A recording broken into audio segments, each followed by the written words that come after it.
Hello friends, welcome to TrendTech Guide. Today I'll show you how to remove Bing search engine on Google Chrome. Over here you can see I'm here in Google Chrome. Now you can see Microsoft Bing is my default search engine. To change this, all you need to do is go over here to these three dots on the top right.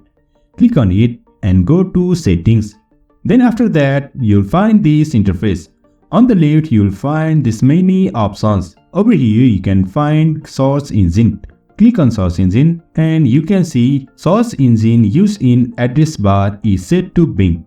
To change to Google, click on this, set it to Google. And that's it. Our default search engine is Google Chrome. Now, if I tap on new tab, you can see here Google is my default search engine. In this way, we can remove Bing search engine on Google Chrome. So if you find this helpful, don't forget to subscribe. Have a good time.